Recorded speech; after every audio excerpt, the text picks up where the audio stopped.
Bonjour à tous et bienvenue au Winky's Dinner. Il y a quelques mois, je vous parlais de la série The Wild sur Prime Video en dressant une comparaison avec Lost, et aujourd'hui, au menu du Winky's Dinner, nous allons plonger un peu plus dans la série grâce à la saison 2 qui vient de sortir assez récemment. A l'époque, j'avais dit en effet que la série partageait en surface des points communs avec Lost, mais qu'il semblait aussi qu'elle partait dans sa propre direction. Et cette saison 2 ne fait que confirmer ce que je pensais. Mis à part le fait d'avoir des rescapés d'un avion sur une île déserte et de trouver un bunker enterré sous terre, The Wilds n'a au final rien à voir avec Lost, et grâce à cette saison 2, nous allons pouvoir creuser un peu plus.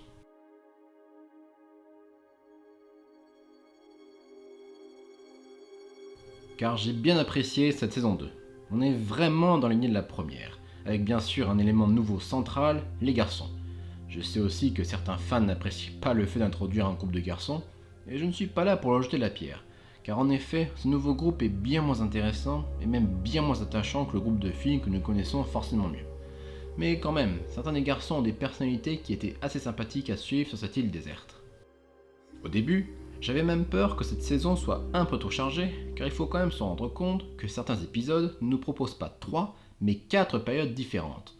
Le passé d'un des garçons avant l'île, le présent des garçons sur l'île, le présent des filles sur l'île qui se situe à 2 ou 3 semaines d'intervalle, et le futur des garçons, eux aussi soumis à leur interrogatoire. Mais au final, tout reste clair, on n'est jamais vraiment perdu. Et bien que la survie des garçons et des filles sur l'île ne se dérouleront pas en même temps, le montage est travaillé de sorte à faire des parallèles entre les deux groupes. Mais revenons sur les filles, car elles sont sans nul doute la plus grande force de The Wilds. Elles sont plus soudées, elles ont des bons moments de complicité. Même quand elles sont en conflit, elles finissent très rapidement par redevenir solidaires et unies. Bref, c'est ce qui s'appelle une vraie alchimie, pas seulement entre les personnages, mais aussi entre les actrices.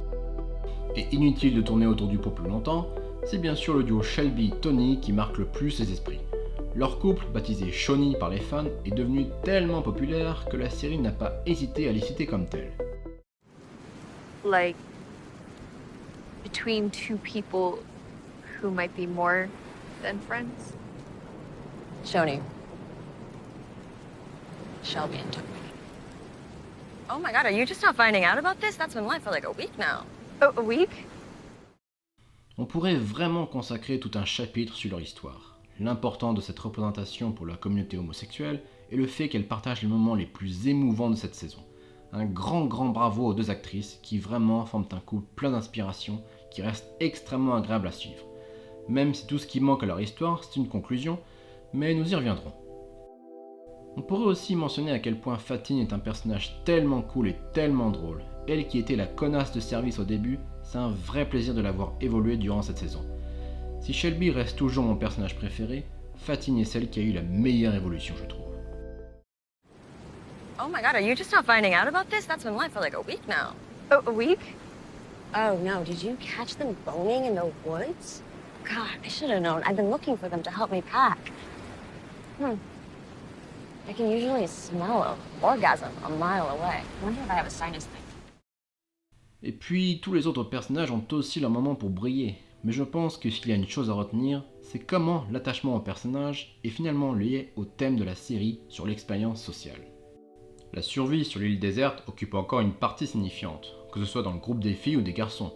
Mais le thème central reste encore le social et les relations.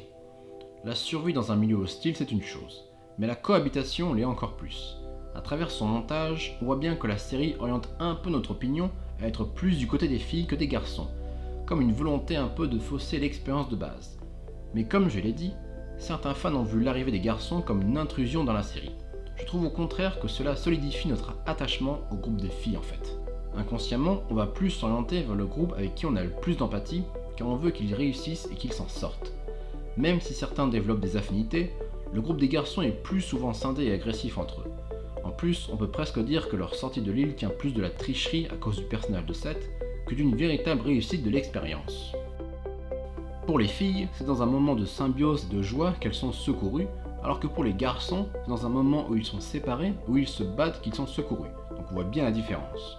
Le but n'est pas tant de faire passer les garçons pour les méchants, mais c'est dans leur division qu'on apprécie plus les filles dans leur unité. En tout cas, c'est comme ça que moi je l'ai ressenti. The Wilds est une série sociale, et le centre du social ce sont avant tout les personnes et leurs liens. d'où l'importance d'un casting réussi pour des personnages qui sont donc au centre du concept. Cela semble bien sûr évident comme analyse, mais tout passe dans la manière d'exécuter ce concept, et de ceux et celles qui vont faire vivre ce concept. I'm so proud of you. Why? You've gotten so strong. You're like a fucking warrior. Bon, je ne sors pas non plus de The Wilds aussi époustouflé que devant Lost par exemple, même si j'ai bien constaté ces différences. Mais c'est une série qui a une idée et qui s'y raccroche avec intelligence et surtout qui y croit. Bon, la saison 2 n'est pas parfaite non plus bien sûr, on peut trouver quelques problèmes de rythme, mais aussi des outils de scénario maladroits comme les hallucinations de l'IA histoire de faire avancer son état d'esprit, ou encore le manque d'obstacles dans la survie. Car un peu plus tôt, j'avais dit que les éléments de survie étaient encore assez présents, oui. Le seul défaut, c'est qu'on ne sent pas trop de difficultés. Bien sûr, la cohésion de groupe des filles aide à surmonter ces difficultés, mais j'ai l'impression que la première saison nous montrait mieux les problèmes à surmonter quand on échoue sur une île déserte. Mais il y a bien d'autres qualités à souligner. Dans ma précédente vidéo, j'avais souligné l'importance de l'environnement quand on raconte une histoire de survie. The Wilds n'utilise pas vraiment son environnement comme un obstacle, mais plus comme un paradis perdu. Et j'insiste bien sur le mot paradis. Le personnage de Shelby par exemple, une croyante et une lesbienne constamment en conflit entre ses convictions et ses sentiments. Pour elle, l'île c'est une seconde chance. Elle croit au paradis où elle peut se tourner spirituellement vers Dieu et en même temps continuer à aimer Tony. Encore une fois, c'est le personnage le plus marquant de la série, alors qu'elle n'a pas forcément un temps de présence plus important que les autres. Et enfin paradis, parce que franchement, les décors sont vraiment beaux. Que du naturel dans le cadre, et souvent des plans larges sur l'île. Il y a un côté lumière naturelle qui rend très bien. On voit presque qu'ils n'ont pas besoin de tricher pour que ce soit beau. Dans Lost, j'avais aussi beaucoup d'admiration pour les décors de l'île. Dans The Wilds, l'île est très différente, mais l'admiration est aussi présente. Tout l'intérêt de cette saison 2 a été de mettre en parallèle le groupe des filles et des garçons.